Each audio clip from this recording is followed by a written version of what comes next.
Ողջույն բարեկամներ, երևի արդեն բոլորը տեղյակ եք, որ Վախթանգ Ղուկասյանի մասով վերջապես կայացավ որոշում, կայացեցին երկար ժամանակ կամ արդեն 7-8 ամիս տևած դատավարությունից հետո, որ Վախթանգ Ղուկասյանին չեն հանձնի Հայաստանի իշխանություններին եւ կհանձնեն տեղափոխեն երրորդ երկիր։ Սա այն է, ինչ ես առաջի բանից ճիշտ ասած ակնկալում էի դատարանից, այսինքն վատագույն տարբերակ որպես, բայց այսօր ամբողջ օրը մտածել եմ, որ ոչ թե սա վատագույն տարբերակն է, այլ երևի թե ամենաօպտիմալ տարբերակը այսօրվա վիճակով։ Ինչու՞։ Հիմա շատերը կներվեն, կասեն, չէ, էլի արտաքսում, հա, տեսեք, այս բանական ամենակարևորը անվտանգության հարցն է։ Անվտանգության հարցը։ Ոչ մեկ երևի չի կասկածում, որ այս ընթացքում եւ Վախթանգ Ղուկասյանի եւ Վախթանգ Ղուկասյանի մոտ շուրջը հավաքվել էին մարդիկ, որոնց մի մասը այնքան էլ բարի մտածություններով չի հայտնվել այնտեղ։ Եք շատ լավ հասկանում եք դա։ Վախթանգ Ղուկասյանը ուղիղ թուրքական, ադրբեջանական, հայկական հատուկ ծառայությունների թիրախում է։ Թող ոչ մեկ չկասկածի, որ թուրքական ծառայությունները Վախթանգ Ղուկասյանով հետաքրքրված չեն, կամ ադրբեջանական, որովհետև իր խոսելը Փաշինյան Նիկոլի իշխանությանը վտանգ է։ Եվ այսօր արդեն թուրքական բոլոր պրոտեժեները, ռուս-թուրքական, ասենց ասեմ, արդեն իրենց ցույց տվեցին, մենք դա մասին արդեն կխոսանք։ Եվ այսպես, Վախթանգ Ղուկասյանի անվտանգության հարցը ես կարծում եմ շատ ավելի կարևոր է, քան թե ինքը որտեղ է ապրել։ Որովհետև որտեղ էլ ապրի, ինտերնետը կա, ինքը կարող է շփվի իր հետևորդների հետ, տանի իր քարոզչությունը, եւ անեն ինչ որ ինքը սովորաբար անում է։ Եվ գուցե ավելի լավ անեն, որովհետև Ամերիկայի Միացյալ Նահանգները այն էլ իր նման մարդու համար լավագույն տեղը չի։ Լավագույն տեղը չի, որտեղ իրան կարող են ամեն քայլափոխին ճանաչել։ Եվ գիտեք, որ նա քայլող թիրախ է, մեղմ եմ ասում, քայլող թիրախ է։ Եվ այսպես, սպասենք տեսնենք ինչով կավարտվի, չնայած ասում են կարող է պաշտպանները բողոքարկեն եւ պահեն Ամերիկայի Միացյալ Նահանգները, որը այս պահին կարծում եմ թե լավագույն որոշումը չի եւ պետքա թողել ուղակի հանգիստ ու ընտրել այն երկիրը, որտեղ ինքը կարող է տեղափոխվել առանց կոնկրետ երկրի մասին հայտարարություններ տալ։ Ես չեմ ուզում հիմա հավանական է երկրների ցուցակատան, որտեղ կարող են ընդունել իրեն որպես քաղաքական ապաստան տալու համար, ինչքան քիչ մարդ իմանա այդ մասին, այնքան լավ։ Մյուս մասը ինչ է տալու դա քաղաքական կյանքին, որովհետև բոլորի մտքին դա է։ Ես ընդհանրապես հիմա թվեր եմ տալու մեզ բոլորի համար, հա։ Ուրեմն ես 2 օր առաջ դրեցի, արդեն 24 ժամ անցել է, դրեցի հարցախույց, ստե Վախթանգ Ղուկասյանը դեռ չկա, որպեսզի հասկանանք մեր ունեցած տեխնացուների մեջ ով ինչքան ռեսուրս ունի վստահության։ Եվ այսպես 4 տեխնացու կա՝ Նիկոլ Փաշինյան, Ռոբերտ Քոչարյան, Նինա Կարապետյան եւ Գուրգեն Սիմոնյան։ Մասնակցել է 9500 հոգի, շատ սոլիդ թիվ։ Եվ այսպես Նիկոլ Փաշինյանը ինքը 18% ունի, 1% պակաս Քոչարյան Ռոբերտը, չնայած երեք իրանք հավասար էին, Նինա Կարապետյանց 25% եւ 40% լիդերը Գուրգեն Սիմոնյանը։ Այս հաշվարկների մեջ Նիկոլ, Ռոբերտ, Նինա եւ Գուրգեն։ Եվ այսպես արդեն ոնց որ անկասկածելի առաջնորդը այստեղ Գուրգեն Սիմոնյանը։ Այսօր ցերեկը ես Վախթանգ Ղուկասյանի մասին այս լուրը ստանալուց հետո, որպեսզի հասկանանք մենք իրար հետ քաղաքական դաշտում ինչ փոփոխություններ կարող է լինեն, ես դրեցի նոր հարցախույզ, որ ուզում եմ ձեզ ցույց տամ։ Այս նոր հարցախույզին հիմա թարմացնեմ, տեսնենք քանի հոգի է մասնակցել։ Նոր հարցախույզին մասնակցել է 8100 հոգի, ունդեր 9700 է, 8100 հոգի, էլի շատ սոլիդ թիվ է եւ կարելի է հասկանալ։ Այս արդեն պարագայում, երբ որ ցուցակի մեջ հայտնում է Վախթանգ Ղուկասյանը, Նիկոլ Փաշինյանը իջավ 13%, 18-ից, տեսեք, Պաստորեն Փաշինյան Նիկոլի 18%-ի մեջ մարդիկ կան, որ նախընտրեցին ուրիշ տեխնացուի, այս պարագայում ենթադրում է Վախթանգ Ղուկասյանի, որտեղ մնացածը նույնն է։ 13% Փաշինյան Նիկոլ, 54% Վախթանգ Ղուկասյան։ Եվ համեմատաբար արդեն 21% 40-ից իջավ Գուրգեն Սիմոնյան եւ Նինա Կարապետյանցը իսկ 24%-ից իջավ 12։ Այսպիսի փոփոխություններ միանգամից գրեթե նույնքան մասնակիցների պարագայում սա արդեն փաստ է։ Սա պետք է նայել որպես օբյեկտիվ իրականություն, ճաշակի ոլորտից, էսթետիկայի ոլորտից դուրս, որովհետև այսօր ես որ իմ կարճ հաղորդագրությունն արեցի, վիդեո, հա, որ ես այս մասին ավելի մանրամասն խոսեմ երեկոյան, հասկանալու համար, թվերը համեմատելու համար, մի քիչ մտածելու, հա, ինֆորմացիոն հոսքերը վերլուծելու եւ ճիշտ եզրակացություն գալու համար, որովհետև ես չեմ սիրում կտրուկ հայտարարություններ անել, որովհետև առավելևս չեմ սիրում, երբ որ կտրուկ հայտարարություններից հետո դրան հակասող այլ հայտարարություններ են լինում։ Ես միշտ աշխատում եմ գոնե մի քանի ժամ կամ 1 օր ինտերվալ տալ, նախ որ ինֆորմացիան ինքը մարսելի հանգստանա եւ տեսնել ինչ արձագանքներ կան դրա մասով։ Եվ խնդրեմ արձագանքը։ Սա ցուցանիշ է։ Ես գիտեմ, որ սրա հետ կլինելու են անհամաձայն մարդիկ եւ կան մարդիկ կան նույնիսկ ինձ մեղադրում են, որ ես ոնց կարող եմ Վարդան Ղուկասյանին գովազդեմ։ Ես ձեզ ներկայացնում եմ քաղաքական իրավիճակը։ Ես բազմիցս նշել եմ, եթե հանկարծ Վարդան Ղուկասյանը եղավ վարչապետ կամ չգիտեմ, ես առաջին դիմադին եմ լինել։ Հետևաբար ես Վարդան Ղուկասյանի աջակիցը չեմ, ես ձեզ ներկայացնում եմ քաղաքական վիճակի օբյեկտիվ առնվազն այն ինչ որ այս պահին կա։ Եթե դու գիտեք այլ տեխնացուների անուններ, որոնք արդեն կան առաջը դված են, ես այստեղ չկան իրենք, խնդրում եմ գրեք, որովհետև կարող է ինչ որ բան բացատրել եմ։ Եվ մենք փորձենք մնացած տեխնացուների հետ համեմատելով հասկանանք ինչ է այսօր կատարվում քաղաքական դաշտում նախընտրությունների իմաստով։ Վարդան Ղուկասյանի եւ մնացած, ասենք Գուրգենի եւ Նինայի այս կտրուկ տարբերությունը դες ճիվաղին չեմ հաշվում։ Հա, ինձ հիշացնում է 1917 թվականը բոլշևիկյան հեղափոխությունը։ Տեսեք, ոչ մեկ չի կարող պնդել, որ ասենք Նինան կամ ասենք Գուրգենը ավելի վատ ծրագիր են ներկայացնում, կամ ասենք կարա ներկայացնի Վարդան Ղուկասյանը։ Ընդ որում Վարդան Ղուկասյանը ծրագիր չի էլ ներկայացրել։ Ինքը մի հատ լոզունգ ունի, գալու են բոլորին բառերը չեմ ուզում ասել, որին ամբողջ ժողովուրդը չնայած սպասում է, բայց ես պետք է ասեմ ձեզ, որ նույն բանը ավելի քաղաքակիրթ եղանակներով խոստանում անել եւ Նինան եւ Գուրգենը։ Հետևաբար ինչու՞մն է այս տարբերությունը, հա? Ինչու՞մն է այս տարբերությունը։ Ծրագիր չի առաջարկում Վարդան Ղուկասյանը, հələ որ իսկ Նինան եւ Գուրգենը հնարավորություններ ունեն մանրամասն, հա, ում հետաքրքրում է ծրագիրը, հա, ինքը լսել է։ Եթե ոչ ամբողջությամբ, ապա մեծ կտորներով ինքը գիտի, ասենք, ով ինչ է առաջարկում։ Ես չեմ կարծում, թե ասենք Գուրգենի եւ Նինայի առաջարկած ծրագրերի մեջ մեծ տարբերություն կա, այլ չեմ ասում հակասություն։ Հակասություն ընդհանրապես չկա, ծրագիրն էլ ինչ որ առաջարկում, ամեն ինչ տրամաբանության մեջ է, ոչ մի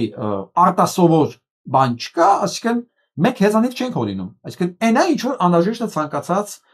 ժողովրդական համակարգի համար։ Այդ են առաջարկում, հա։ Վարդան Ղուկասյանը դա բան չի առաջարկել, բայց 54%, այսինքն պատկերացրեք, բոլորը իրար հետ ավելի քիչ են, քան Վարդան Ղուկասյանը։ Սա ինչի համար է։ Գալիս եմ 17 թիվ։ 17 թվականին այդ բանվորներն ու գյուղացիները իրենց ծրագիր պետք չէր։ Բանվորներն ու գյուղացիները մի բան էին ուզում։ Պատժել բոլոր նրանց, ովքեր իրենց ստաշկացրել էին։ Սա էր։ Դա համար Կարմիր տերորը այսքան աջակցություն գտավ ժողովրդի մեջ։ Եկավ Լենինը, կանոնից ասեց, գնդակարել։ Բոլորին մտավորականներին վռնդել երկրից, քահանաներին գնդակահարել, միջին եւ խոշոր բիզնեսը գնդակարել, բաժանել ժողովրդին։ Բայց այս թվում է Կարմիր տերորը ով արել։ Մենակ Լենինը, չէ։ Մասնակցել են բոլոր նրանք, ովքեր այդ ընթացքում միջև հեղափոխությունը հալածված էին, 10 քանի ժամ աշխատում էին, կոպեկներ էին ստանում, սովամահ էին լինում, մի խոսքով։ Այսինքն հեղափոխությունը 17 թվականի չեն արել բոլշևիկները, դա իրականացել է ցարական դինաստիան իր ապաշնոր տգետ, անգրագետ քաղաքականությունով։ Բոլշևիկները դրա արդյունքն էին։ Այսինքն եթե լիներ պրոֆեսիոնալ, մասնագիտական, ասենք Ստալինի նման մարդուն փոխանակ հենց Ալեքսանդր Նիկոլայ II-ը փոխանակ սպաներ, լսել իրան, շարունակել հնարավորություն տալ վարչապետի պաշտոնում աշխատել, 17 թվականի հեղափոխությունը չէր լինի, կլիներ ռեֆորմներ, կլիներ էվոլյուցիա եւ այս վիճակը չէր լինի։ Հիմա ուղիղ նույնը կրկնում է Հայաստանի իշխանությունները։ Ոչ մենակ էս, նախկին բոլորները, բոլորն իրականացել են նույն քաղաքականությունը։ Առանց մտածելու, որ այս ամեն ինչը ծնում է, այսինքն ամեն մի շրջան պատմական ծնում է իր դոգին։ Կներեք, որ տենց եմ ասում, հա։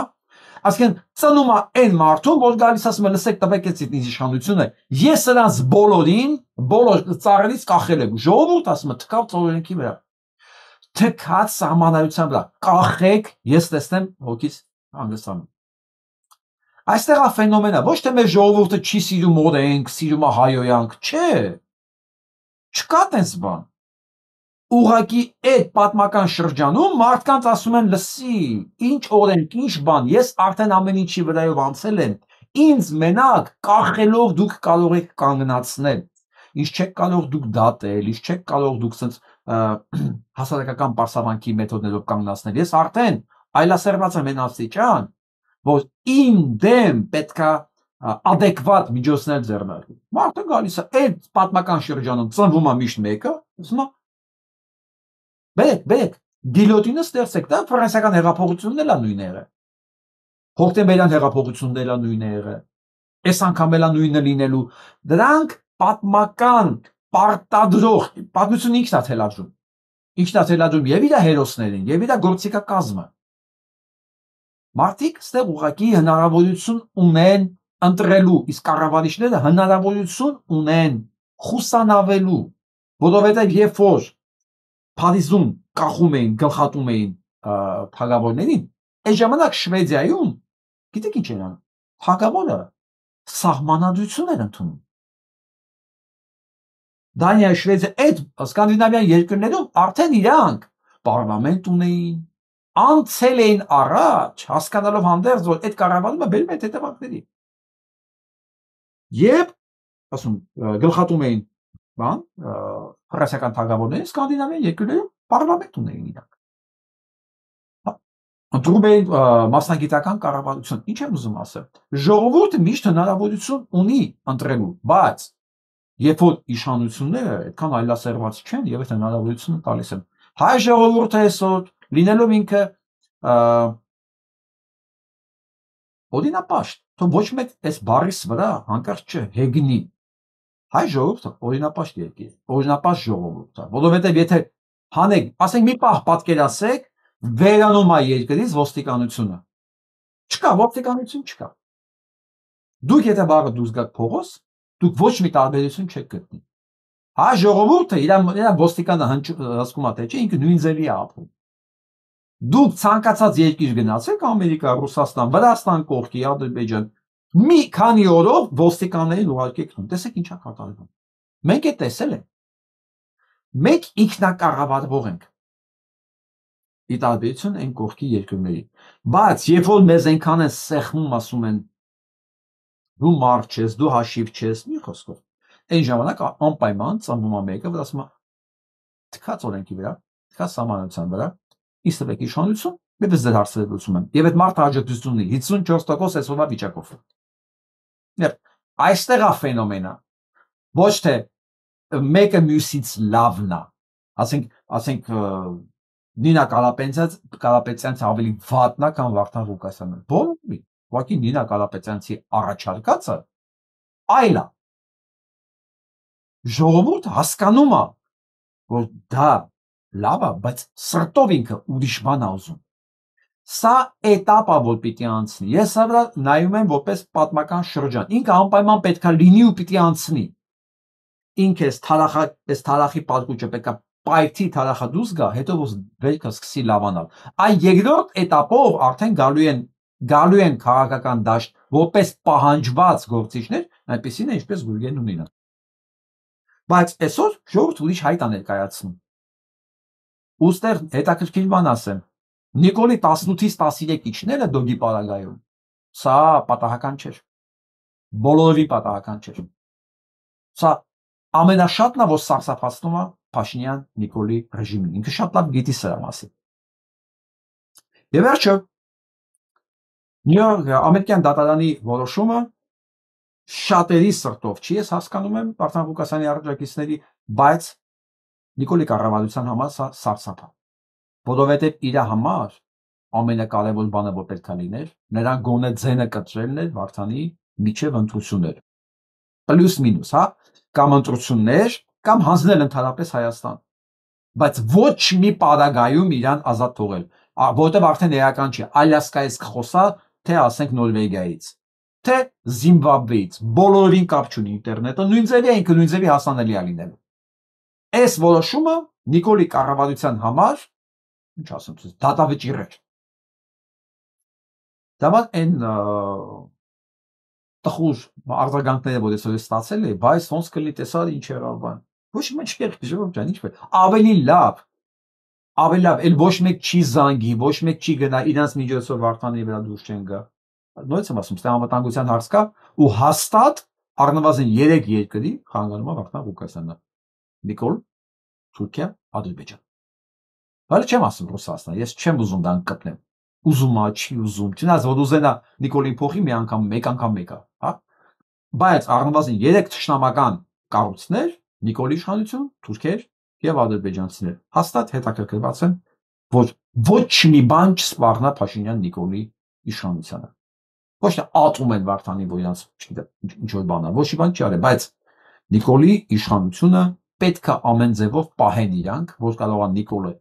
կարողանա Նիկոլը իրականացնի այն ամբողջ ցեղասպանական ծրագիրը, այն ինչ որ ասում ամեն օր, պարզ ու փուլ առ փուլ իրականացնում։ Եվ այսպես սպասենք տեսնենք եւ ու ոնց այդ հարցերը կլուծվի, բայց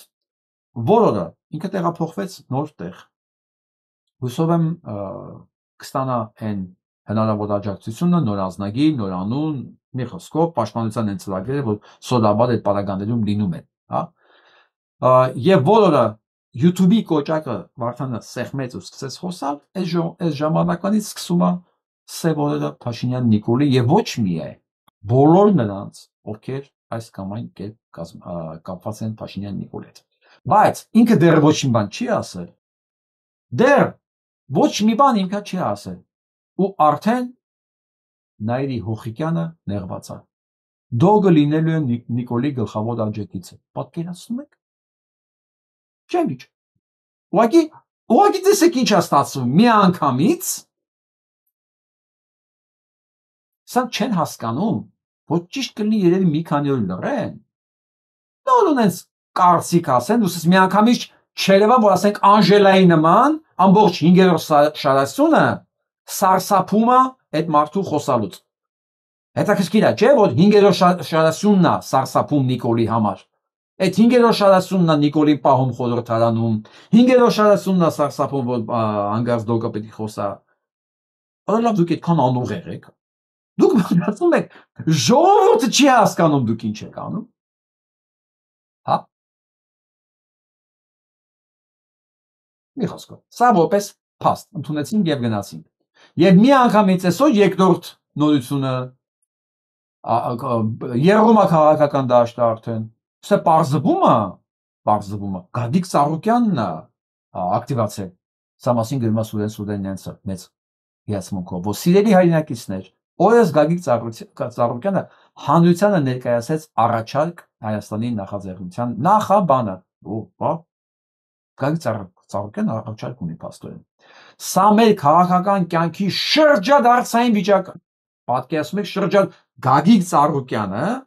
որ բազմիցս տարբեր ամանների մեջ են իրան տեղադրել հանել, բազմիցս ինքը իր վրա քֆուրներ է կերել, որ եթե հանգարց ինքը զարնի տվինք, դրեց ինքը վերջի տղենա, ու ըստ Սուրեն Սուրենյանցի սա շրջադարձային խոսք է։ Ծառուկյանն է ասել, լավ։ Առաջին անգամ ձևավորվող լայն քաղաքական եւ հասարակական համախմբում կառուցվում է ոչ թե պաշտոնյաների ու կադրի, այլ գաղափարի ու ծրագրի շուրջ։ Ինչ որ ասում են գաղափարի ու ծրագրի շուրջ, որ առաջարկել է Ծառուկյան Գագոն, հասկացաք միտքս երևի։ Այս նոր մոտեցումը կարող է դառնալ ազգային քաղաքական մշակույթի կարևոր շրջադարձ։ Մեզ անհրաժեշտ է այլընտրանքը, փաստորեն այլընտրանքը Ծառուկյան Գագիկն է։ Վաղը դնելու եմ Ծառուկյան Գագոյին քվեարկության մեջ։ Վաղը չէ, հաղորդումը վերջացնում եմ, Ծառուկյան Գագոյին դնում եմ դոգի կողքը։ Թող քվեարկեն։ Այլընտրանք պարագմանը, որ տասնամյակներով թուլացել է մեր պետականությունը, փաստորեն Գագիկ Ծառուկյանը այլընտրանքը առաջացնում են պարագմանը, որին ամեն ինչով ինքը նպաստել է։ Պատկերացնում եք։ Այլընտրանք սխալ օրենքներին ու որոշումներին, որոնք թունավորում են հասարակական միջավայրը։ Այլընտրանք խաղաղության այն մոդելին, որը անպատասխանատու որոշումների միակողմանի զիջումների տրամաբանության դաշտում է։ Այդ ամեն ինչը Ծառուկյան Գագոն է առաջարկում։ Գագո, Լուկաշենկոին հարցրել ես այս ամեն ինչը դերևս առաջ։ Ինքը համաձայն է քո հետ։ Որտեղից ամենամեծ աջակիցը Փաշինյան Նիկոլի այս Լուկաշենկոն է, Պուտինի հետ միասին։ Ու իրանց թվում է նայրի նմանների հետ մենք ինչ ասեմ, խավարամիտ ենք էլի, խավարասեր։ Այսինքն ոչ մի բան, ոչ հիշում ենք, ոչ տենում ենք, ոչ հասկանում ենք։ Ու մենակ ինքը չէ, մենակ ինքը չի։ Ակտիվացել են։ Լսեք, ուշագրավ է հանրության արձագանքը հայ քաղաքացին նախկին նման չի վզում, չի ասում, մեր ջալալն է, մեր հերոսն է, ինչու եք ձերբակալում։ Պատկերացնում եք։ Եվ եթե բոլոր գեներալներին էլ իշխանությունը ձերբակալի, կարծես հասարակությունը չի արձագանքելու։ Ինչ պիտի արձագանքի։ Այս գեներալները, քո ասած քո ջալալը, Փաշինյան Նիկոլի հետ հավասար ծախել ու հանձնել են այս երկիրը։ 5-րդ շարասունը չի հանգստանում։ Ինքը վստահ է, որ այս ժողովուրդը պետք է ջալալ սիրի, մեկ էլ իր գեներալներին։ Այսինքն ժողովուրդը լրիվ բիոթափոն է, էլի չի հասկացել ժողովուրդը, այս ամեն ինչը ոնց է եղել։ Ու դեղանում է, որ ժողովուրդը պետք է հանգիստ նայես գեներալներին ոնց են ձերբակալում։ Ասեմ ավելին, ժողովուրդը ինքը պետք է վաղը նախաձեռնի գեներալների, բոլոր գեներալների ձերբակալմանը եւ տրիբունալով դատելը։ Ջալալ Հարությունյանի գլխավորությամբ։ Այսինքն ուզում եք ասեք, այս քարտեզով որ ինքը ցույց է տալի Նիկոլ Փաշինյանին, Նիկոլ Փաշինյանը նայել է քարտեզին, ու նենց արել, որ Ջալալ Հարությունյանի ծրագրերը փչանա, չիրականանա։ Կարող է Ջալալ Հարությունյանը հենց հիմա ցույց է տալի, ոնց պետք է որոշումներ ներկայացնի, որ զորքը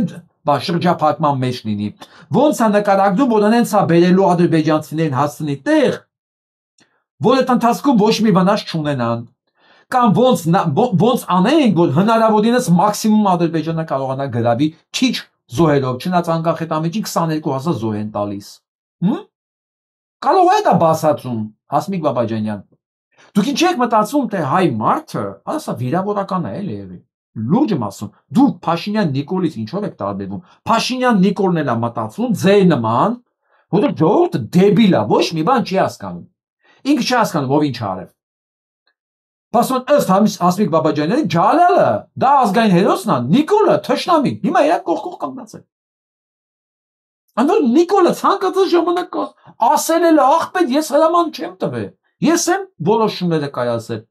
Իրանք են որոշումները կայացել պատերազմի ժամանակ։ Ես տեսել եմ շրջափակման մեջ են, ստորագրել եմ կապիտուլյացիա, ոչ մեկ ինչ չի ասել, որ կապիտուլյացիոն իրավիճակ չկա։ Ոչ մեկ չի հակածառել, արա ինչ 35,000 շրջափակման մեջ ընկած մարդ։ Այդպես բան չկա։ Ոչ մեկ չի ասել դու դավաճան ես, Օնիկ Գասպարյանն ասես, բերանը փակեցին։ Ու սրանց թվում է այս երկու կողմերին, այս ժողովուրդը չի հասկանում, որը որից հետո է։ Դուք շատ վատ կարծիք ունեք մեր ժողովրդի մասին։ Շատ։ Գիծը քաշում եմ այստեղից։ Ուրեմն Ջալալից սկսած, միջև Խաչատուրով, միջև Վիտո, միջև Սամո Բաբայան, միջև Ռոբ ու Սերժիկ, այս կողմից միջև Նիկոլ ու բոլորը իրար հետ, նույն դավաճանական թմի ներկայացուցիչներն եք դուք, նույն ձեր մեջ էս մեծ էս փուչիկի մեջ, էս թարախապատկի մեջ ոչ մի տարբերություն չկա, առնվազն հասկացող մարդու համար, եթե էս ձեր գրածը մի քանի հոգի ընդունել է բան, որպես ճշմարտություն, դա ընդամենը մի քանի հոգին է, որոնց դուք կարողացել եք ուղղակի հիմարացնել, ցավոք ընդամենը 37 հոգի է, չգիտեմ որքանն է հավանել, որքանը չէ, բայց 37 հոգի ընդամենը, ուրախության մեզ այդքանը շատ չէ, ուրեմն հիմա իմ 100,000-անոց ունկնդրին եւ ավեն, ասում եմ, չկա նման բան, Ջալալը Բաբաջանյան Արմանից ոչ մի բանով լավը չի, ու չէր կարող լինել, Ջալալն է պատերազմը հանձնել թուրքերին, հրաման ստանալով Փաշինյան Նիկոլից ու Արայիկ Հարությունյանից, եւ ինչ, ուրեմն պետք է ասել Արայիկն ու Նիկոլը մեղավոր են, Ջալալը մեղավոր չի, հա իրանց այն այդ կոլոտել դատում են, իրանց չգիտեմ, ով է գլխավոր շտաբի պետն ա եղել, ով ա եղել, սրանք բոլորը նույն դավաճանական ծրագիրն են իրականացրել, որովհետեւ Փաշինյան իձիոտը մենակ այդ ամեն ինչ չէր կարող անել, ինքը արդեն ցուցմունքը տվել է, ախպեր ասել է, ես շկապ ունեմ, ես Արցախը հանձնել, իրանք են կռվել, իրանք պարտվել են, ես ինչ եմ արել, հա, իրանք էլ չեն ասում, ցուցմունք չեն տալի, որ մենք կատարել ենք քո այս հրամանները, հանձնելու, նահանջի, կապիտուլյացիայի հրամանները ստացել ենք հենց քեզանից, չեն ասում, օրը կգա, բայց ասելու են անպայման, չեն կարող, ժամանակ չկործնենք ձեր վրա հավնվելու, այս նկարը մի հատ նայեք, ես ոչ մի տեքստ չեմ ուզում կարդալ, բացարձակապես, այս նկարը գիտեք ինչի մասին է, գոյություն body language, մարմնի այդ դիրքի շարժումների անալիզ գիտություն որպես, ինչ ասում ես նկարը,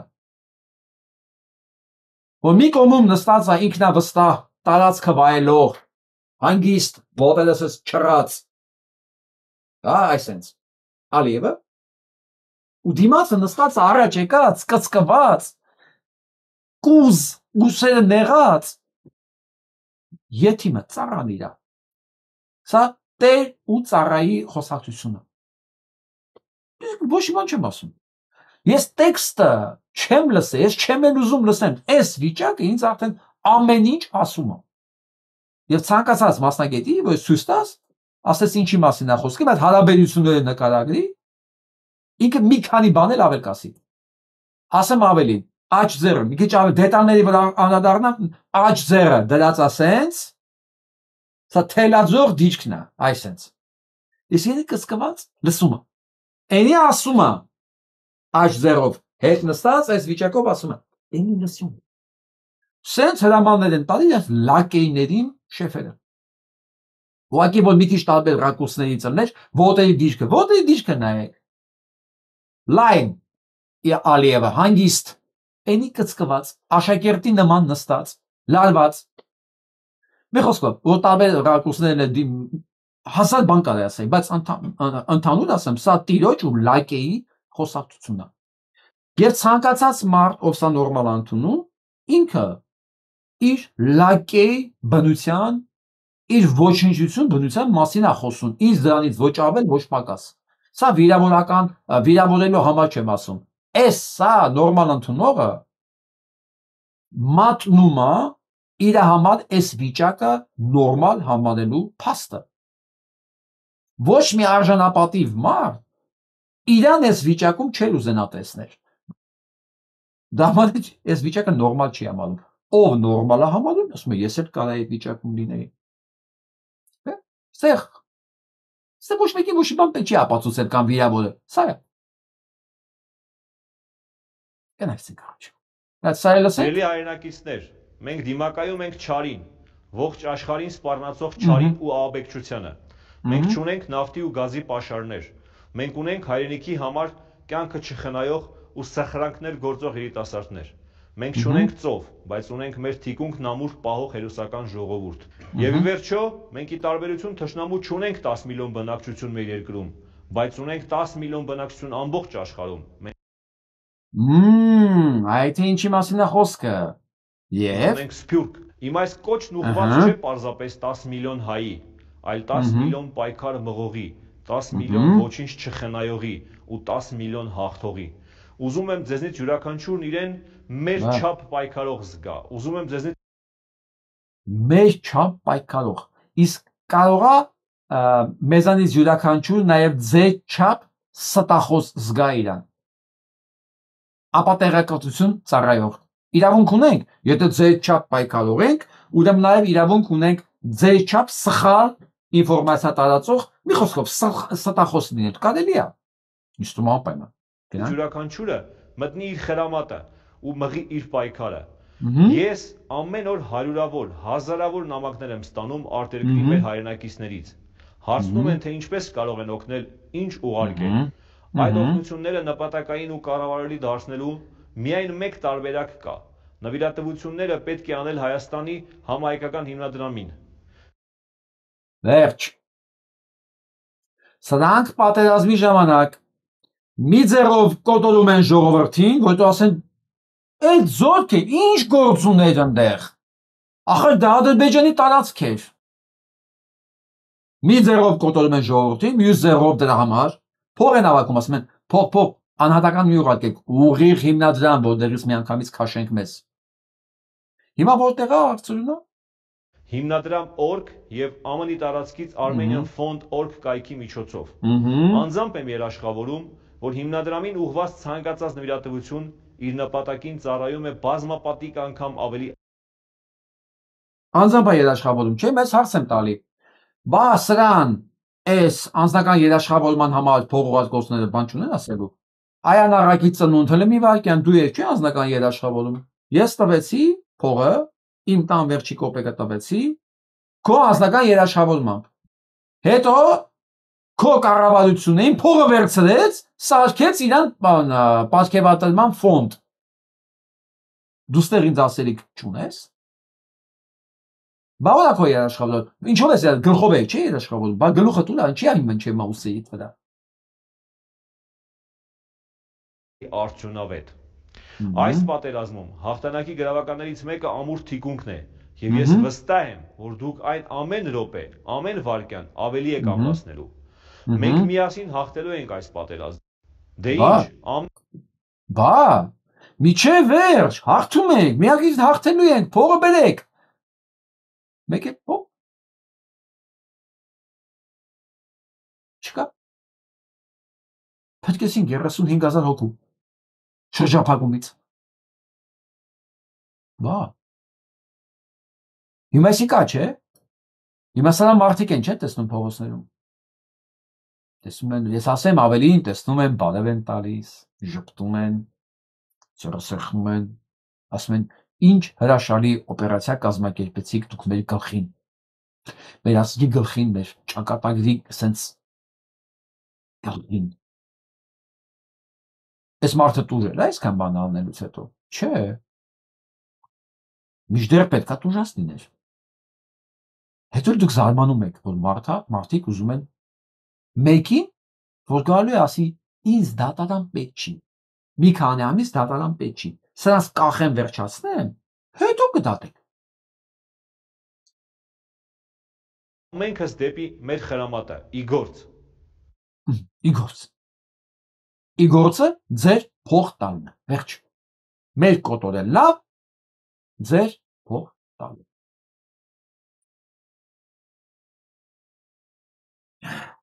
Սա Արսեն Ջուրֆալակյանն է։ Ես իրան երբեք չեմ ճանաչել, անձնական չեմ ճանաչել, իր ակտիվությունը ես վերջերս եմ նկատում, բայց ասում է, չներեստեր, քանզի շատ լավ գիտեն, թե ինչ են անում։ Ճիշտ ասում, եւ ինչի մասին է խոսքը։ Խոսքը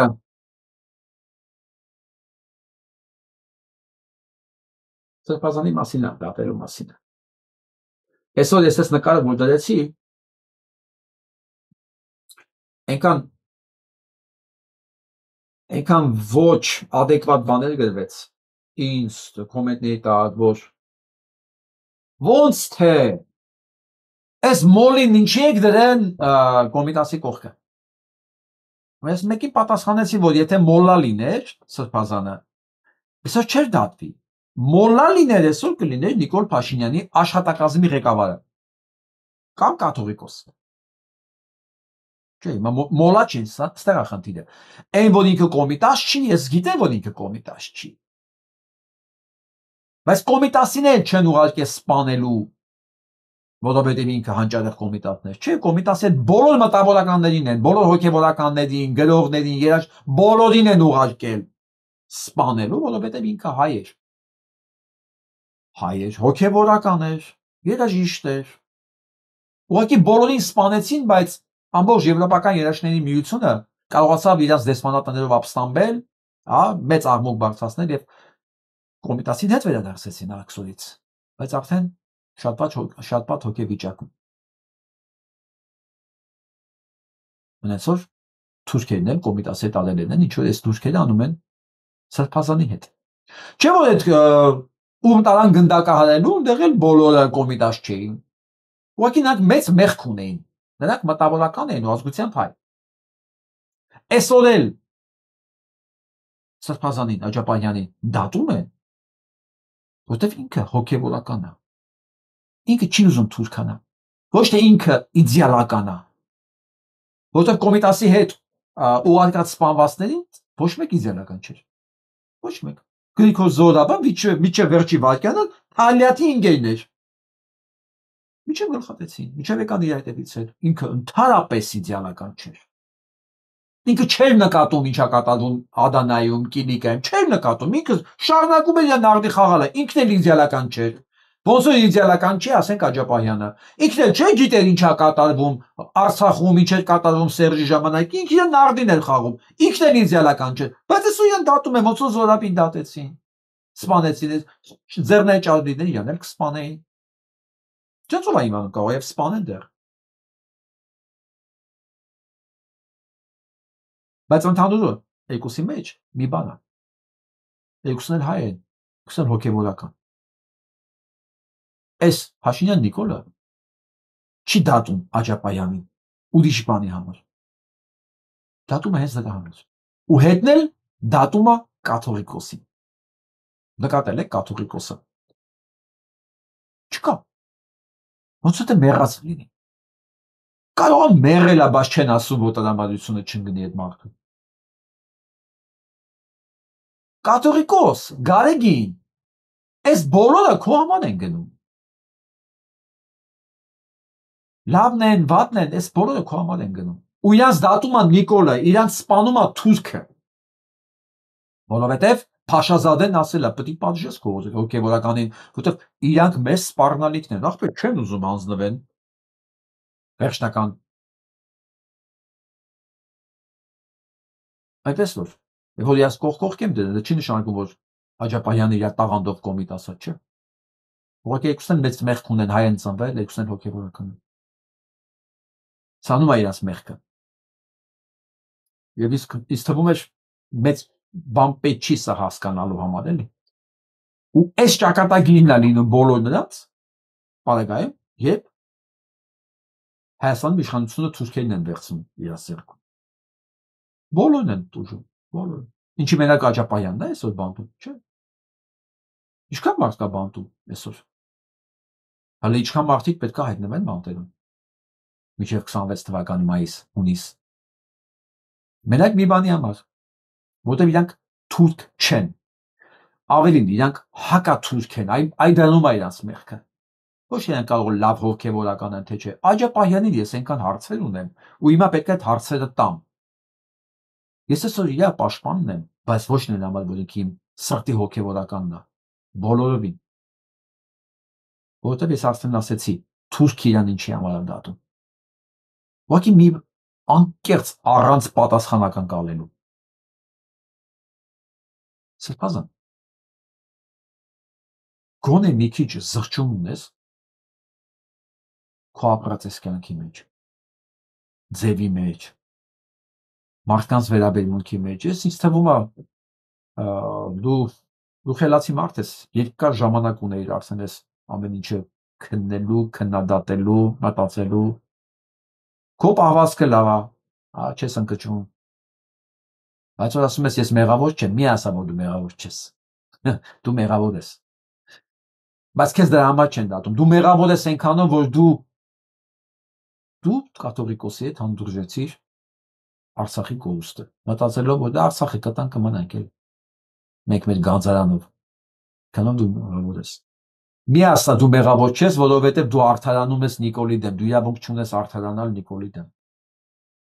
Նիկոլը ով է, որ դու իր մոտ արդարանում ես, դու մեղավոր ես ժողովրդի դեմ, ոչ թե Նիկոլի դեմ, դու ժողովրդի մենակ ես թողել, եւ ընդհանրապես եկեղեցին է ժողովրդի մենակ թողել, մենք 20 թվականից մենք մեծ աջակցության կարիք ունենք, բոլորս, ես էլ ու ցանկացած միջև վերջի հայը, աշխարհով մեկ հայ չկար, որ ինքը հոգևոր հայրի, հոգևոր հոր առաջնորդի, խոսքի ու գործի կարիքը չունենար, անկեղծ չկար այդպես մարդ, դուք չկայիք, դուք լռում էիք, ես երբեք չեմ մոռանա նոյեմբերի 10-ի օրը, ես առավոտ որ գնում էի քաղաք կենտրոն, որ հասկանանք ինչ ենք անում, ում ենք ջարդում, ում ենք սատկացնում, ոնց հնարավոր է ամեն ինչը, ես ճանապարհին տեսնում էի լացող տղամարդկանց, ոչ մեկ չէր կարողանում արցունքները զսպել, լացող ծենով, այդ բոլորը ձեր կարիքը ունեին, ու այս 5 տարի ձեր կարիք ունեն, բայց իրանք մնացին մենակ իրանց վշտի հետ, մենակ, այդ դուք դրանում եք մեղավոր, ոչ մի սփոփիչ, ոչ թե սփոփիչ, հայրական ոչ մի վերաբերմունք ոչ մեկից չտեսան, հոգևոր հայրեր եք դու, հոգևոր հայր, ժողովրդին թողեցի դուք անտեր ու անհայր, անհոգի եւ առանց որևէ աջակցության, սա դուք արդարանում եք Նիկոլի դեմ, որ դուք մեղավոր չեք, որ դուք ապստամբություն չեք կազմակերպել, չէ, ճիշտ պետք է լիներ իմասեր, արա, ես Աստծո զավակն եմ, իմ համար ճշմարտությունը մեկն է, իսկ դու ներես, ների ծնունդ, ով ես դու, որ ես քո առաջ գլուխ խոնարհեմ կամ արդարանամ քո դեմ, սա կլներ խոսքը, ուսում եմ ես ամեն ինչը, չգիտեմ, ինչքան կնստեք, 1-2 ամիս, 2 տարի, մտածելու ժամանակ կլինի, խոսքս հանդիմանելու համար չի, խոսքս վնասելու համար չի, խոսքս ձեր միսիայի մասին է, հիշեցնելու համար է, հոգևոր հայր եք, մի ամբողջ ժողովրդի թողեցիք անհեր, առանց աջակցության, առանց խորհրդի եւ առանց հույս ու հավատի, մարդիկ մտան իրենց, որ ասում են ժողովուրդը անտարբեր է, մարդը չգիտի ուր գնա,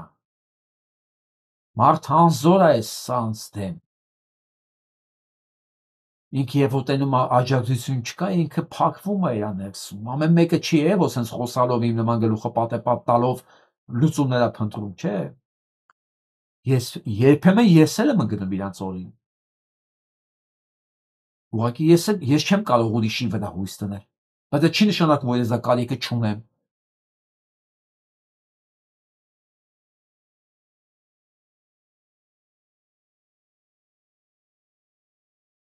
ձեզ դատում են ու Ռազմիկ Աբրահամյանը շարունակում է իր գործը, Ռազմիկ Աբրահամյանը, որ Սերժի կնգա հետ երեխեք էր ծախում, երեխեքի օրգաններ էր ծախում, դեր հայր, դուք եսի գիտեիք, չէ, դուք լրացիք սա մասին է, Բագրատը այսքան ծառայություն մատուցեց,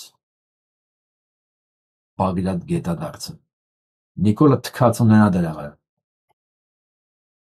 դատում է, Իրանց ոչ մի բան չկա ասել, ուղղակի այս օրինակները պետք է ցածուն օրինակներ լինեն բոլոր նրանց համար, ում թվում է, որ ծառայություն մատուցելով հրեշին, դուք ինդուլգենցիա եք ստանալու, չկա, մոռացեք դրա մասին։ Պատմությունը նման բան չի հիշում։ Չկա, նախադեպը չկա։ Ովքեր ծառայություն էին մատուցել Լենինին իշխանության գալու համար, հենց իշխանության եկավ, դարձան հակահեղափոխական։ Հետո ով օգնել է Ստալինին իշխանության գալու, դրանք դարձան հակահեղափոխական։ Հետո Խրուշչովին, ես սովետական պատմությունից եմ բերում, որովհետև սովետի սերունդ ենք մենք, էլի։ Ես հազար ուրիշ ձևի պատմության օրինակներ կարող եմ բերել։ Ոչ մի պարագայում, ոչ մի ծառայություն ինդուլգենցիա չի բերում, երբ որ դիմացի հրեշը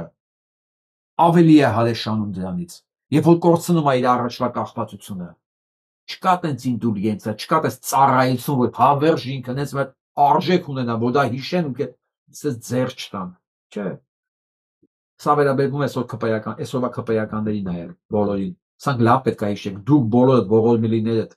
պետք է շատ լավ հիշեք։ Բոլորդ, ով այսօր ծառայություն է մատուցում, ցումադրանով կախվածության մեջ Նիկոլ Փաշինյանին, դառնում է Նիկոլ Փաշինյանի առաջի թշնամին, որովհետև դա ձեզ չի ներելու ինքը։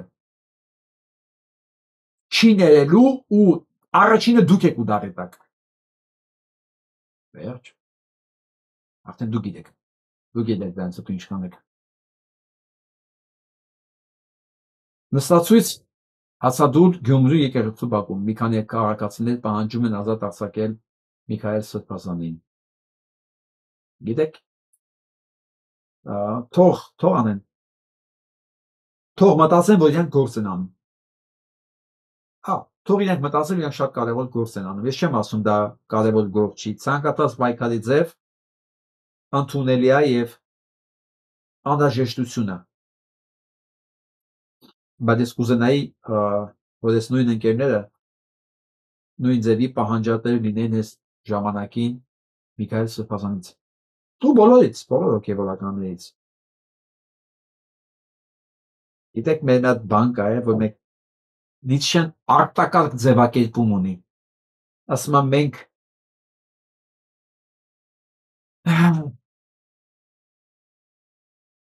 չենք մեծացել, ասում եմ, եթե չենք նկատել այն ձեռքը, որը խնայելով սպանում է մեզ։ Հասկանում եք, հիմա մենք ենք խնայելով նույն ժամանակին չքննադատելով այսենց Միքայել Սրբազանին կամ մնացածին, խնայելով իրանց, թողել ենք, որ իրանք դառնան ինչ որ հիմա դարձել են։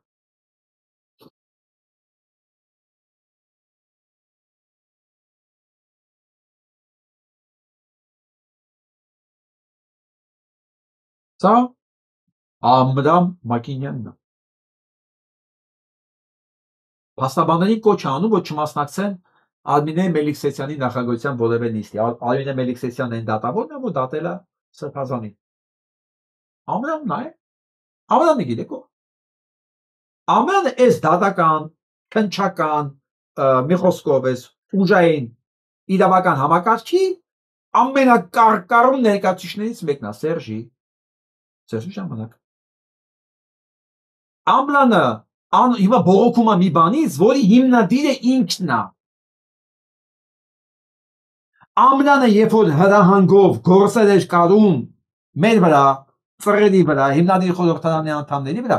գործեր էր կարում, ուղղակի ասում էր, արա, սիրողանում է։ Այսօր ինքը նույն բանի դեմ բողոքում է։ Ես այն ժամանակ եմ ձեզ ասել, չէ՞, հիշում եք։ Ամրան քո սենյակում։ Սես չի լինի։ Դուք ստեղծում եք մի համակարգ, վաղը ձեր դեմ աշխատելու։ Հիմա ավելի ուրիշ ձևի ձևակերպեմ։ Արա մի հատ օրենք, մի հատ դատավոր թողեք, որ ձեզ վաղը գոնե օրենքի շրջանակներում դատի։ Ամրան Մակինյան, քո ստեղծած համակարգը չէր կարող էսի չանել։ Դու հիմա բողոքում ես նրանից, այն ինչ որ դու ստեղծել ես, դու կարող ես ցորեն ես ցանել, փուշը աճել, քո ցանած փուշը աճելա դու ելսու նեղված ես, ասում ես մի կերեք այդ փուշը, բա ուրիշը չկա, ինչ ուտեմ, էսի ես կարամ նեղանամ այդ համակարգից, ոչ թե դու, իսկ այսօրվա դատավորներին, ես ասում եմ նույնը, մի քիչ օրենք թողեք, թող մնա մեկը գետ, մեկը դաշտում, արա վաղը ձեզ որպես գոնե օրենքով դատի, տեսեք, ես ասում եմ, այս ձայնի արդյունքը հենց էդ է։ Այս արդյունքները հենց դրա ցուցանիշն է։ Մարդիկ չեն հավատում ոչ դատարանի, ոչ քննության, ոչ բան։ Խոսքա տվեք այն բոլորին կախի, թողա կախի։ Ով խոսքա տվե, որ պետքա դատարանով անի, իրանք պոպուլյար չեն։ Համեմատության մեջ եմ ասում, էլի։ Հասկանում եք դուք ինչ եք մարդկանց մոտ ասում եք, հա մարդը նշ չի որ ինքը օրենքին դեմ է, ինքը չի հավատում։ Ու սա դուք եք ստեղծել։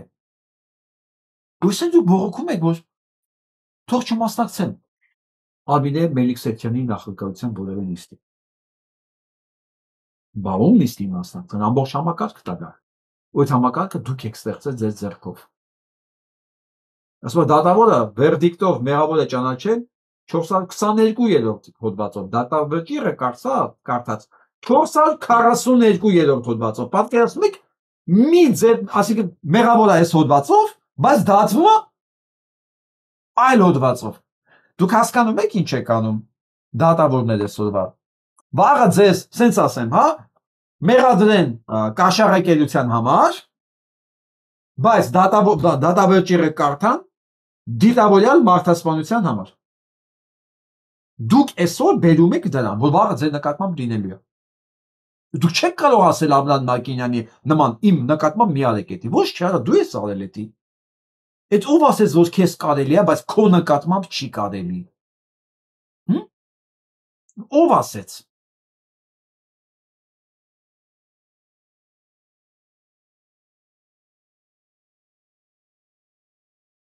Ճանաչում եք այս որդին։ Սա Հրաչ Հակոբյանն է, բոմժը։ Ղռելի բոմժն է, ով է հիշում սա։ Հիշում եք, չէ՞։ Ասում է, եթե իշխանության գան Ղուկասյանին քաղաքապետ սարքած ուժերը, նրանք կգնան միութենական պետության ճանապարհով։ Այսինքն միութենական պետության հեռանկարով է վախացնում ղռելի բոմժը։ Կատվի աղբերը։ Մյուս կատուն էլի։ Ու տակը Սերժի Ռոբերտի նկարն։ Ես պետք է ասեմ, չէ, Հրաչ Հակոբյան, հույս չունենաս, որ գալու են քեզ փրկեն, ինչպես հիմա են փրկում։ Այս երկուսի ոտերը պետք է լվաս, դու այ բոմժ, ջուրներ խմես։ Այս երկուսն են ձեզ պահում իշխանություն։ Դու հիմա օրեկան առավոտ պետք է արթնանաս, փառքաս Աստծուն, որ Սերժն ու Ռոբիկը կան, որ իրանք ձեզ դեռ պահում են իշխանության։ Ու դուք մեր ժողովրդին չեք կարող ապուշացնեք։ Իբր եթե իրանք կան, ձեզ տանել են միութենական պետություն։ Ես ասեմ ավելին, մարդկանց վրա էլ չի ակում։ Մարդիկ ասում ավելի վաղ Ռուսաստանի հետ, քան Թուրքիայի հետ։ Անդ այս խոսակցությունը, այս արգումենտը ոչ մի ձևով չի աշխատում, բայց ես պետք է ասեմ, որ դա չի լինելու։ Չի լինելու, ես առաջին ցուցակը ցույց տամ։ Փաշինյան 18, Ռոբերտ Քոչարյան 17։ Այն երկուսը ձեզան ծալած ունենան։ Այսինքն դուք ժողովրդին չեք կարող խաբեք այդ ձեր բանը մանիպուլյացիայով, չի աշխատում։ Բացարձակապես։ Հենց էսա։ Ո՞նց կարող է իշխանության գա, երբ որ ցանկացած մեկը ящик էլ դնես իրանց այդ մրցակցության մեջ, իրենք կնացեն։ Թող դերեն ինձ էմյուս տեխնացությունը։ Ես վաղը անծանոթ մարդու անուններ գրեմ, անծանոթ մարդու։ Ավելի շատ ձայն եմ ստանամ, քան քո ասած Քոչարյանն էլ, Սերժիկն էլ հետը։ Անց որ ձեր բախտը չի բերել։ Իրանք իշխանության չեն գալ, որ ձեզ փրկեն։ Ոնց որ միջև հիմա են 7 տարի։ Հա, իդեպ Սերժիկ, չեք ուզում մանդատները վայրդնեք արա։ Ձեր աջակիցները չեն սկսել հայոյանք տալ։ Պետք է որ սկսած անեն արդեն։ Այն բաները էլի որ ազնվորեն հավատում էին, որ դուք կարող եք Նիկոլին դեմ եք։ Ձեզ դե չեն սկսել դելը ձայնով քֆուր տալը։ Պետք է որ սկսած լինեն արդեն։ Նույնը Քոչարյանն է վերաբերում։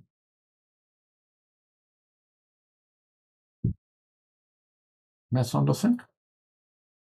transport infrastructure transport Արտգործնախարար Արարատ Միրզոյանը մոտավոր ժամկետներ է նշում, երբ կարող է տեղի ունենալ հայ-ադրբեջանական ապաշրջափակումը։ Լեհական հանրային հեռուստաալիքի հետ զրույցում նա մասնագետներին է հղում արել, թե երկաթուղու կառուցման համար նրանք առնվազն երկամյա ժամկետ են նշում, բայց Երևանն ըստ Պաշտոնյայի շահագրգռված է Հայաստանի եւ Ադրբեջանի միջև կապերը հնարավորինս շուտ բացելու հարցում։ Երևանի չէ։ No. Սխալ բառեր ես օգտագործում։ Հայաստանի թուրքական կառավարությունը Երևանը թքած ունենա 35 տարի ապրել ենք առանց դրանց մի 350 տարի հետ կապենք։ Եղավ։ Միրզոյանը նաև հայ-ամերիկյան կոնսորցիումի ստեղծման մասին է ազդարարել, որը կլինի Թրիփով երկաթգծի շինարարն ու հիմնական օպերատորը։ Հենց այդ ընկերությունն էլ պետք է որոշի այն երրորդ կողմերին ընկերություններին, որոնք պետք է տեղում աշխատեն։ Պարզա։ Տալիս են հրեաներին, հրեաներն էլ որոշում են, ով որտեղ ոնց պետք է աշխատի։ Պարզ չի։ Ուսա դա ներկայացնում է որպես ձեռքբերում։ Նշանակում սա մեր տարածքն է եւ ինչպես է Բաքվի տարածքը հայտնվել գերատեսչության տնօրինության տակ։ Ավրորա Նյուսը տեղեկացավ, որ Երևանի Զաքյան 5 հասցեի բնակիչներին արգելվել է սեփական Բաքում մեքենա կայանել։ Սոցիալական ցանցի իր էջում Հայկ Աջապահյանը տեսանյութ է հրապարակել, որում նշում է, որ ապրում է Զաքյան 5 հասցեում եւ որ 1 օր առաջ շենքի դիմաց տեղադրվել է կանգառն ու կայանումն արգելվում է ճանապարհային նշանը, բացի կրթության, գիտության, մշակույթի եւ սպորտի եւ արդարադատության նախարարությունների աշխատակազմի մեքենաներից։ Արդեն Դուք մաքսիմում մարդկանց սկսեք արգելել մեքենականացնել, որտեղ իրանց կարող են որ ձեր տեղերը ամեն ինչ ձերն է, բյուջեն ձերն է, քաղաքը ձերն է, փողերը ամեն ինչ ձերն է, կանգառի տեղերը ձերն է, այդ մեքենաներն էլ ձրի է, ամեն ինչ ձերն է, դուք մաքսիմում էդի կարողանաք։ Մաքսիմում որ դուք ունակ եք անելու, սա է։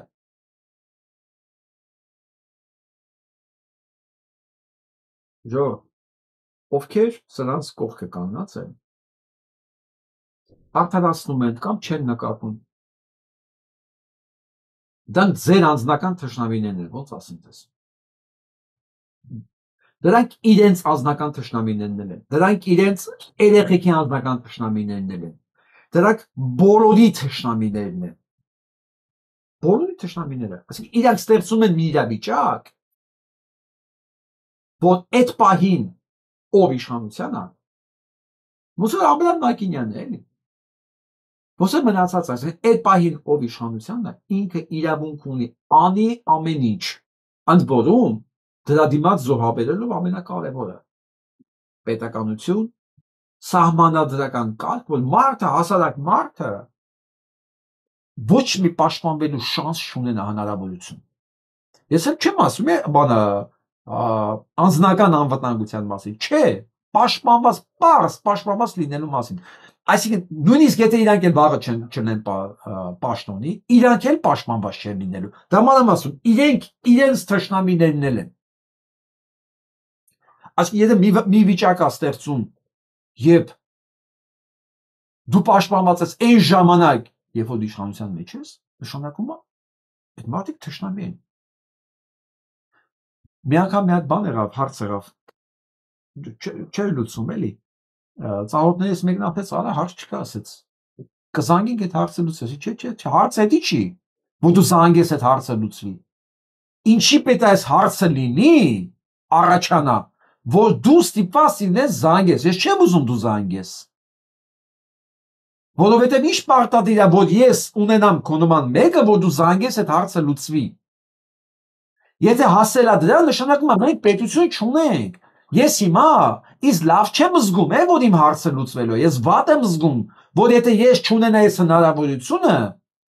այդ հարցը չէ լուծվելու, որը նշանակում է շատ մարդկանց համար այդ հարցը մնալու է չլուծված։ Հասկանում եք մենք ինչ պայմաններում ենք ապրում։ Իսկ շատերը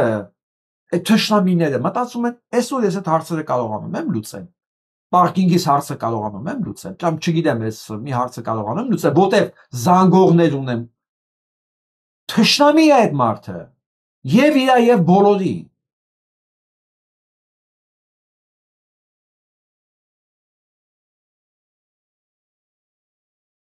Ֆոտոնը լավ։ Շնորհակալություն Սուքես Թորասյանին։ Ես լավ նկարի համար։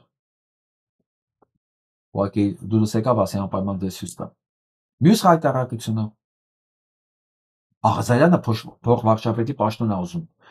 Ինքն ու այն բանը Հակոբ Ասլանյանը փաստորեն, որպեսզի միանան իմպիչմենտի գործընթացի,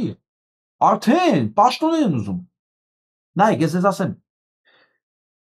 դե բնական է, չէ, որ ասենք պաշտոն ուզելը տենց քաղաքական դիսկուրսների մեջ, բանակցությունների մեջ, ոնց որ նորմալ պրակտիկա է, դա չի հարցը, հարցը ով է ուզում դա։ Սա Որն ասում է,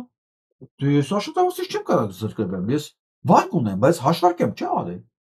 Ես ո՞ւս կարող աշխատավարձից զրկվել, ես վարկ ունեմ փակել։ Մարդ ամբողջ պետականությունն ապագան փոխում է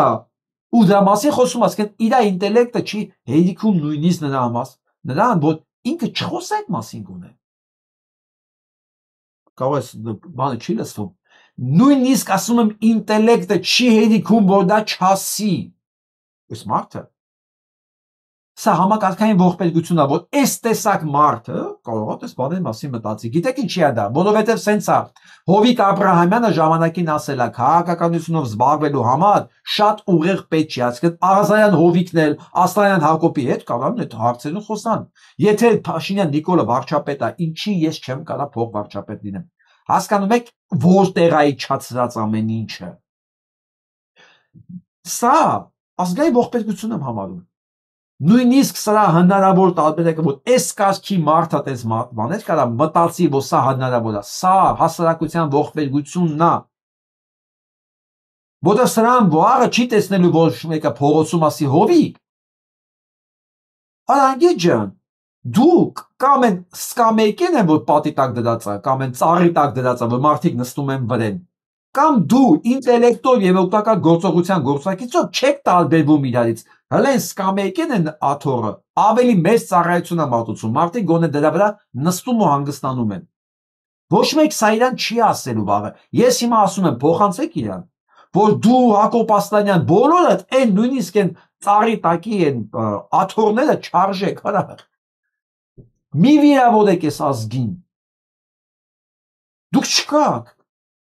Դուք պատահական անցորդներ ձեզ օգտագործել են երկիրը քանդելու համար։ Դուք օգտագործվող գործիքներ եք, հասկանում եք։ Դուք ձեզանից ոչ մի բան չեք ներկայացնում։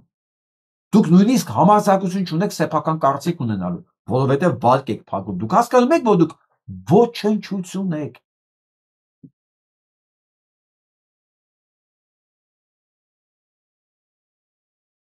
Սուպեր ընկերներին լսենք։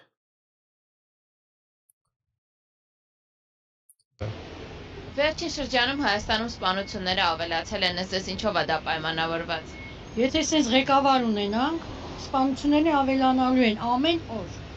Չենք էլ սպասում, որ լավը լինելու է։ Ուրիշ ոչինչ ասել չեմ կարող այս ղեկավարությանը։ Ես այնքան բան եմ sense հավաքել ձեզ ցույց տալու, բայց երևի բան չասեմ։ Ավելի լավ մի հատ բժիշկի լսենք։ Մենք ես մեր քաղաքացիներին միշտ լսում ենք մի քիչ էսկո, մի քիչ էսկո, բոլորը մեզ հրտից խոսում են, չէ՞։ Բայց հիմա ես մի հատ բժիշկի եմ ուզում ձեզ ցույց տալ։ Որովհետև ես երբեք, ասենք, այս կարգի գրագետ, խոսք, անալիզ ես չեմ լսել։ Ասենք Հայկ Մանասյանին չեմ ասում, որովհետև Հայկ Մանասյանը իր գործը, սա դարձել իր մոտ գործ, հա, որպես բժիշկ։ Ուրիշ բժիշկ էլ կա, ես իրեն եմ ուզում ներկայացնել։ Այս տիկինը, որը անդրադարձել է այն խայտարակ դեպքին։ Այդ ուզում եմ իրան լսենք մի քիչ։ Բարև ձեզ հարազատներս։ Երեք իմացա, որ բուժքույր է ընտրվել առողջապահության խորհրդի նախագահ Հայաստանի Հանրապետության։ Ինչպես իմացա, ընկերուներից մեկը ուղարկեց այդ բուժքրոջ ելույթը, որ 61 հոգի միաձայն ընտրել են իրեն։ Ազգային ժողովում չգիտեմ ինչ են ընկերուներս այսպիսի բաներ անում ուղարկում, այս բաները երևի ուզում են մահանամ, արդեն երևի չեն ուզում ապրեմ։ Միշտ ասեմ, որ ես մանկաբարձ գինեկոլոգիում բժշկական գիտությունների թեկնածու 21 տարի աշխատել եմ Մոսկվայի առաջատար կլինիկաներում, արդեն 2 տարի ինչ աշխատում եմ մեր երկրում, ու սա իրենց խնդիրը չի, որ բուժքույրը ինքն առաջադրվել է այդ պաշտոնի, ու մեկնաբանում է, որ ինչի են իրեն ընտրել, որովհետև ինքը ղեկավարելու ջիղ ունի, այդպես ասում, որ կան բարձրագույն կրթությամբ մարդիկ, որ ղեկավարելու ջիղ չունեն, իսկ ինքը ունի, ու դա ինքան գլուխ ձիավոր է իր հետ ոչ մի, արդեն ասել եմ իր գլուխը բացած, ժավելով լվացած, կափարիչը փակած, թուրքերի չիպը դրած, ինչպես մնացած 61-ինը, որ այս երկրում չեն տեսել արժանի, գրագետ, կիրթ մարդ, որ կարողանա առողջապահության խորհրդի նախագահ լինել, այն ընտրել են Ոյակապա չէ, չունեն ռեսուրս, տիկինջը, չունեն, ես մեզ չկա տես մարդ, որովհետև ով էդ ամեն ինչ ունի, իրացից հեռու է ամանում, դա էլ պաստա հետաքրքիր, թուրքական չիպը սպանեց, գնանք առաջ, դա տարկագլուխ բուժքորոջը, որ ասում է ես ջիղ ունեմ, իսկ ինչի է իմ խնդիրը ինքը չի, ոչ էլ 61-ն են, այդ իրանց տեղն է, իրանք հանձնարարություն ունեն, այդ շատ լավ են, իրանք իրենց առաքելությունը շատ լավ են կատարում, ինչի համար եկել են լրիվ արեցին, դեմոկրատիա են բերել ձեզ, իրաց դեմոկրատիան միայն հող հանձնելով ու ասֆալտ խփելով եղավ, այնքան ասֆալտ, այնքան են քանդել ես Մասիվի ճանապարհը ասֆալտ արել, թոքերից եթե բացեն կեսը ասֆալտ ան։ Իրանք շատ լավ են իրանք գործ անում, բայց ինչու են իրանք Հայաստանում դա անում, որովհետև Հայաստանում 90% պաշտոնները զբաղեցնում են այդ բուժքրոջնման անգլուխ ձիավորները, որոնք համարում են, որ իրանք ջիղ ունեն։ Այ դու, որ հիմա նստած ես, պաշտոն ես զբաղացնում, ինչ ես դու այդ պաշտոնը զբաղացնում, որովհետև համարում ես, որ այն կիրթ մարդը քիչ ջիղ ունի։ Այդ ջիղը չգիտեմ, դա առաջի անգամ Հայաստանում եմ լսում, որ Ճիշտ ասում ասեն, դա համար էլ Աղազարյան Հովիկը, այդ Պարամուսի կարտոլը, մտածում եք, որ կարող փոխվարչապետը, ինչ կա դա անելու, որ ինչ կա դա անելու Նստածս փողը բերում քեզ տալիս են, էլ ինչ կա դա անելու, ճիշտ ասում տիկին։ Պաշտոն զբաղացնելուց ինչ որ ջիղից են խոսում։ Զարգացած երկրներ, մեծ որ դեմոկրատական երկիր եք ուզում, արդեն 7 տարի է պետք է դեմոկրատական երկիր լիներ այստեղ։ Ինչի՞ց է դեմոկրատական երկիր լինում, ղեկավարներից։ Իսկ գիտեք ինչպես են ղեկավարներ լինում։ Այ եթե դու գրագետ լինեիք, մեզ տեսահոլովակները նկարահանելու կարիքը չէր լինի։ Եթե ընդամենը 10% գրագետ մարդ լիներ մեր երկրում, խելքները գլխինից գրագիտությունը անվախություն է տալիս։ Իմ կարիքը չէր լինի այս տեսահոլովակներ նկարահանելու։ Իսկ ինչի ենք ասում, ջիղը ինչ է։ Ջիղը ինչ է։ Մի հատ իրան կանգնացրեք, ասեք ինչ է նշանակում ջիղը։ Այդ ինչ ունես դու, որ են կիրթ բժիշկը չունի։ Հիմա ես բացատրեմ դեմոկրատական երկրներում ոնց են ղեկավար ընտրում։ Բժիշկին, ես բժիշկ եմ, ինձ ղեկավարելու համար բժիշկ են ընտրում։ Ու այդ բժիշկը հավելյալ կրթություն է ստանում, կառավարման կրթություն է ստանում, կառավարման դպրոց է գնում, որ կարողանա ինձ կառավարել։ Ինձ կառավարել շատ դժվար է, իսկի ամուսին չկա որ կարողանա ինձ կառավարել։ Դա գովասանքի ձևով չեմ ասում, սա պետք է ուղղակի կարողանաս մյուսին կառավարես, սա կրթություն է։ Ջիղ չի, ջիղ չկա տենց բան, որ ես ջիղ ունեմ, ես ինչից որոշեցի, որ դու ջիղ ունես, որ գլուխը դատարկ է, դրանից համարում ես, որ դա ջիղ է, դատարկագլխությունը, ոչ, դա կրթություն է, ու որ Այսօր վիճակով դատատ գլուխ ունենալը դա Աստծո պարգև է, Աստծո, որովհետև եթե դու գլուխ ունենայ, դու ոնց կարող Նիկոլ Փաշինյանի կողքը լինի, եթե գլուխը դատալ կա, այո, դու կարող ես հայտնվել Նիկոլ Փաշինյանի կողքին, դեռ պնդել, որ դու այնքան ջիղ ունես, որ դու կարող ես լինել առողջապահության հանձնաժողովի նախագահ։ Ես ամբողջը չեմ ուզում ցույց տամ տիկնոջը, բայց ինքը շատ լավ բան ասեց, որ կրթությունը անվախություն է տալիս, համարձակություն է տալիս, հենց թարգմանեմ կրթությունը, որովհետև այսօր մեկը գրել էր ինձ, որ այս սպանությունից հետո, Փալաքարի համայնքի ղեկավարի սպանությունից հետո, շատերը արդեն վախվխելով են գրում եւ մտածում են շարունակել իրենց ակտիվությունը թե չէ։ Ինչ անեն։ Ես էլ ասեցի, գիտես, իմ վրա ոնց է ազդում, երբ որ ինձ սպառնում են, ես չեմ մտածում, որ պաշտպանվեմ, սա ավելի եմ բարկանում։ Եվ ինձ ասում է կրթությունը համարձակություն է տալիս։ Եվ եթե հենց դրանից է, այսինքն մի ուրիշ մասեր կա, կարող է դա կրթությունից չի։ Ինձ որ սպառնում են, եթե ես նույնիսկ մտադրված չեմ մի բան անել, ես արդեն սկսում եմ դրա մասին մտածել։ Եվ ես կարծում ցանկացած տղամարդու, որ ասում են, սենց ուզում են վախացնեն, Հակառակը պետք է լինի։ Ես վստահ եմ, որ շատերի մոտ հակառակը աշխատելու։ Կարող է մի պահի մած ինքը գցի բռնի ոնց դիրքավորվի, բայց հակառակը աշխատելու անպայման։ Ուրեմն բոլորին եմ ասում, ովքեր որ մտածում են, այ կարելի է մի քիչ զգուշ լինել, որտեղ իրանք սպանում են, իրանք ուզածն է որ դու վախենաս։ Իրանք ուզում են մի օրինակով հազարներին լրացնեն։ Բայց դա պիտի հակառակը աշխատի, որտեղ իրանք հազարօգու չեն կարողանալու սպանել։ Ուղղակի դա չեն կարողանալ։ Դա իրանց վախճանն է, իսկ եթե կարողանան հաջողացնեն մեկին սպանելով հազարներին լրացնել, ուրեմն նշանակում է իրանք հաղթել են։ Իրանց հաղթելը մեր վերացումն է, Ժորժը։ Իրանց հաղթանակը մեր վերջն է։ Ո՞ս կարելի է դա թույլ տալ։ Ինչ է նշանակում վախենալ։ Ինչ է նշանակում վախենալ։ Վախենալու դերը գիտեք որն է։ Գործողություն անելը։ Ամենաարագ հաղթահարելու ձևը վախը հակառակ գործողություն անելն է։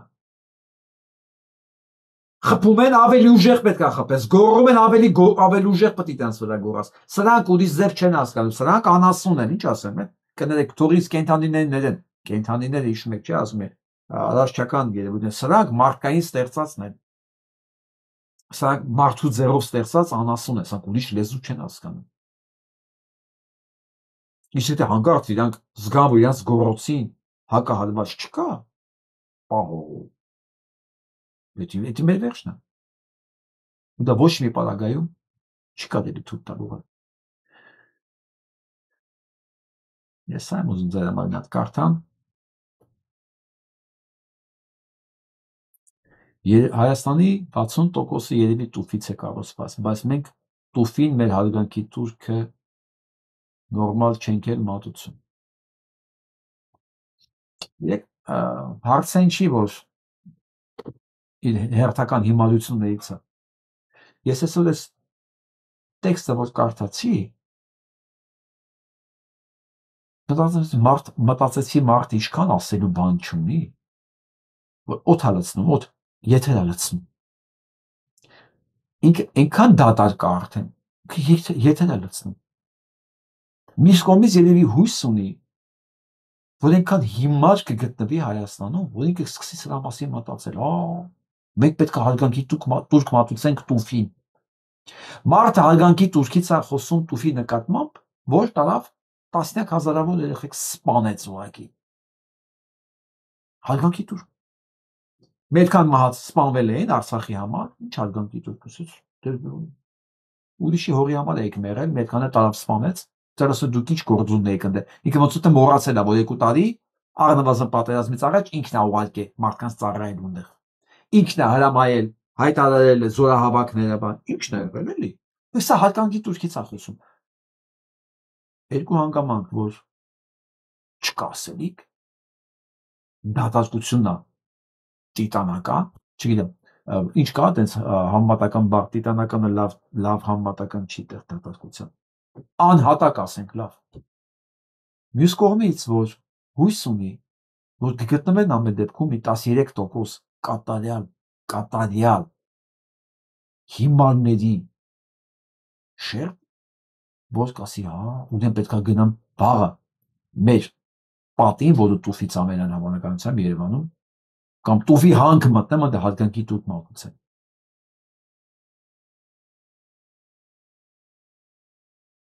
Սա մի բանի պետք է բերի։ Գիտեք, որ ալեկոսված ժամանակ հատակը չի երևում։ Պետք է թողենք, այսինքն ինքնիա ձեռով այդ տիղմը նստածնի տակ, որ բաժանվից ջրից։ Սրա խանգարել պետք չի, այս հայտարարությունները մոտ թողոսա մեկ էլ տեսնենք ովքեր են լայք դնում սրա տակ։ Թողոսա մեկ էլ տեսնենք ովքեր են համաձայնում։ Սա պետք է հանգիստ լինի, որ հատակը երևա, մաքրվի, ջուրը կեղտից մաքրվի։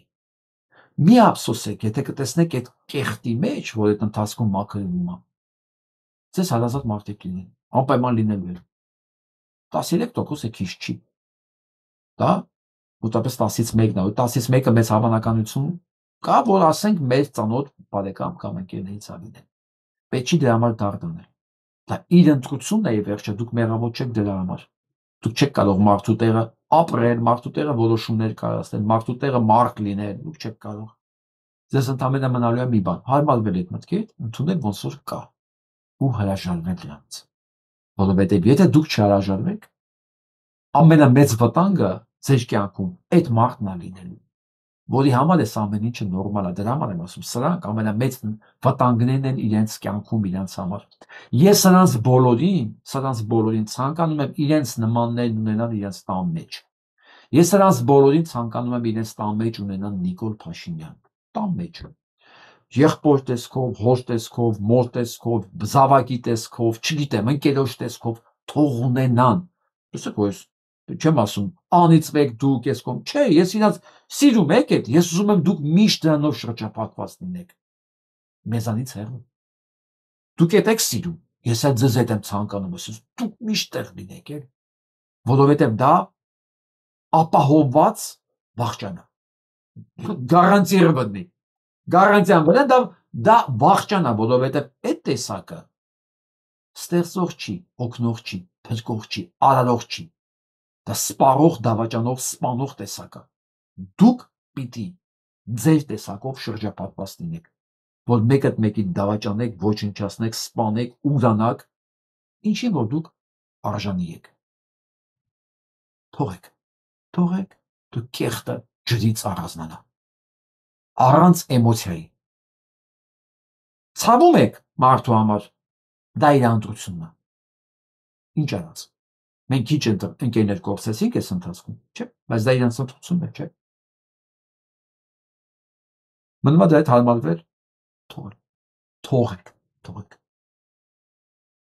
Այսօր մամայ այսքանը, լավ մնացեք։